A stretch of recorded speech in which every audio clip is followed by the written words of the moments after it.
Buenos días, mi nombre es Eduardo Ramón Rivas y soy uno de los profesores responsables de esta asignatura 20437, Garantías Constitucionales y Derecho Penal. La otra profesora de esta asignatura se llama Pilar Roca, es profesora asociada de Derecho Constitucional. Yo soy, como he dicho, profesor de Derecho Penal y solo con esta breve presentación ya podéis ver que es una asignatura mixta, es una asignatura que combina contenidos propios del derecho penal y que también incluye contenidos propios del derecho constitucional. Bien, la asignatura está dividida en 3 bloques temáticos, son materiales docentes que nosotros os vamos a facilitar, que van a estar a vuestra disposición desde el primer día de comienzo de la asignatura. Es una asignatura además que se somete a una metodología innovadora, es una asignatura que va a ser más semipresencial que nunca. Los alumnos tendréis en total 6 sesiones docentes, 3 que se emitirán por videoconferencia y que se retransmitirán por tanto a Ibiza y a Menorca, y después 3 sesiones exclusivamente con los grupos de Mallorca, Ibiza y Menorca. Bien, voy a hacer un breve comentario sobre cómo va a ser la asignatura y exactamente de qué temas se ocupa. He dicho ya que es una asignatura que combina, insisto, contenidos penales y contenidos constitucionales. Viendo ahora los contenidos de los módulos, percibiremos exactamente en qué consiste esta asignatura. Como veis, en el bloque primero se trata el fundamento y límites constitucionales del poder punitivo del Estado. El derecho penal, como sabéis, estamos en cuarto ya de carrera, está contenido en su mayor parte en el Código Penal, una pequeña parte en las leyes penales especiales, y la función del derecho penal, la función de los delitos de homicidio, de lesiones, de aborto, de violación, como sabéis, es la de proteger bienes jurídicos. Se dice que el homicidio protege la vida humana, que el hurto protege la propiedad y que las agresiones sexuales protegen la libertad sexual. Mediante la amenaza de penas se pretende determinar el comportamiento de los ciudadanos. Bien, esa función que tiene el derecho penal viene impuesta por la Constitución. Como veis aquí, en este primer bloque, que insisto, titulado Fundamento y límites constitucionales del poder punitivo del Estado, aparecen los diversos principios penales. Fijaos, en la parte de abajo se dice Constitución y Derecho Penal sustantivo, principios sustantivos. Allí aparecen los principios que informan todo el derecho penal. El primero de ellos es el principio de exclusiva protección de bienes jurídicos. Este es el que indica cuál es la función propia del derecho penal. Este primer bloque, en realidad, es introductorio a la asignatura y a la vez es recordatorio de contenidos que se han dado en asignaturas previas, en primero, en segundo de derecho en concreto. Porque es un bloque, es el que es propiamente constitucional. Estos son los contenidos penales de la Constitución. ¿De acuerdo? Aquí el punto de referencia no es el Código Penal, sino, repito, la Constitución. Los 3 contenidos son la Constitución como norma fundamental del Estado, fundamentos y límites constitucionales, y finalmente nos centramos en los principios sustantivos. En el bloque segundo, el objeto de atención van a ser un conjunto determinado de delitos, concretamente los que aquí veis que son denominados delitos contra la Constitución. Están todos ellos comprendidos en el título 21 del libro segundo del Código Penal. Como veis, es un título bastante extenso, a él le da inicio el artículo 472 y concluye con el artículo 543. En este momento, aunque centrarán estos delitos nuestra atención, el objetivo, la pretensión es solo dar noticia de su existencia y aproximarnos a su contenido.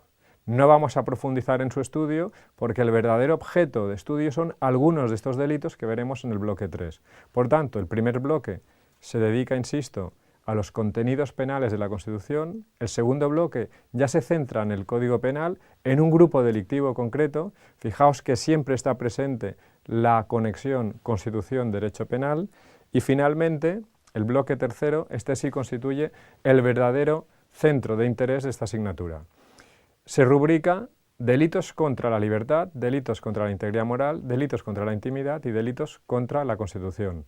En realidad son 3 bloques. Fijaos que aquí se habla de la tutela penal de la libertad, de la tutela penal de la intimidad y finalmente de la tutela penal de la integridad moral. Se hace una última referencia a otros delitos cometidos por funcionarios públicos contra derechos individuales. La protección de la libertad es perseguida mediante un conjunto delictivo contenido en el título 6 del Código Penal. La de la intimidad, mediante un conjunto delictivo contenido en el título 10 del libro segundo del Código Penal. Bien, ¿qué sucede? Que tanto la libertad como la intimidad son objeto de protección también a través de un grupo delictivo no específicamente dirigido a la protección de la vida, de la libertad y de la intimidad, sino a través de determinados delitos contenidos en ese título 21 que hemos comentado antes, que son los delitos contra la Constitución. Esto significa que hay una doble regulación frente a las lesiones de la libertad y de la intimidad. Los delitos comunes, regulados en esos títulos que he dicho antes, títulos 6 y título 10, son delitos conocidos por todos: las detenciones ilegales, los allanamientos de morada, la revelación o descubrimiento de secretos. Son delitos además comisibles por cualquier persona. ¿Cuál es la especialidad de los delitos que van a ocupar nuestra atención aquí? Bien, repito, se contienen dentro de los delitos contra la Constitución. Sus autores son funcionarios o autoridades que tienen específicos deberes de protección de la libertad y de protección de la intimidad. ¿De acuerdo? Entonces, en estos casos se produce un atentado por parte de quienes tienen encomendada específicamente la función de su tutela. ¿Y qué particularidad presentan estos delitos en relación con los comunes, con los que puede cometer cualquier persona? La particularidad es que en este caso no se lesiona directamente la libertad o la intimidad, sino las garantías constitucionales impuestas para la protección de la libertad o para la protección de la intimidad. A estos dos conjuntos delictivos, insisto, se añade el de la tutela penal de la integridad moral, que es específico. Este, digamos, no está contenido, como los dos anteriores, entre los delitos contra la Constitución. Pero para que entendáis las ideas a las que me estoy refiriendo, veremos una nueva página de esta presentación. Esto solo es a efectos ejemplificativos. Como veis, hago referencia aquí al delito de detenciones ilegales del artículo 530 del Código Penal. El sujeto activo, lo veis, es una autoridad funcionario público, y la situación que se debe dar es que se tiene que mediar una causa por delito. Por ejemplo, estamos en el curso de una investigación por la comisión de un determinado delito, y en el curso de esa investigación un funcionario público, por ejemplo, acuerda o practica una privación de libertad. A diferencia del artículo, por ejemplo, 163 del Código Penal, en el que una persona detiene a otra, la priva de libertad, la encierra sin que tenga derecho a hacerlo, en el artículo 530 del Código Penal, dentro, insisto, de los delitos contra la Constitución, presupone que la privación de libertad procedía. Existía, por tanto, un derecho a practicar la detención. ¿Qué sucede? Que la detención, para ser practicada, se tiene que practicar respetando ciertas garantías constitucionales. Por ejemplo, dando lectura de los derechos del artículo 17 de la Constitución y con determinados límites de plazo. Además de, por ejemplo,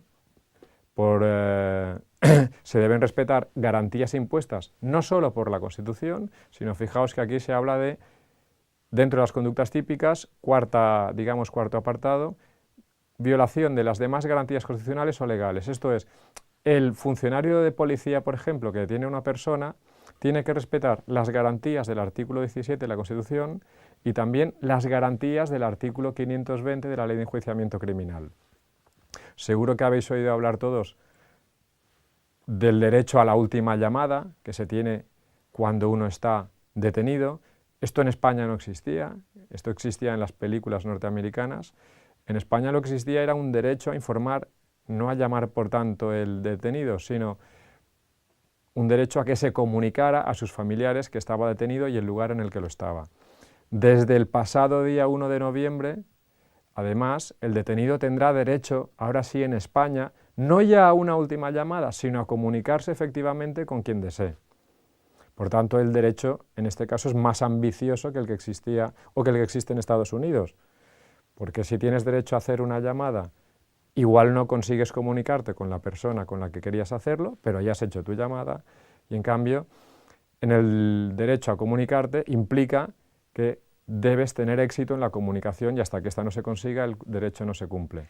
Como veis, por tanto, los delitos de detenciones ilegales regulados en el artículo 530 del Código Penal tienen como objetivo proteger esas garantías que rodean una detención ilegal que en principio está correctamente practicada.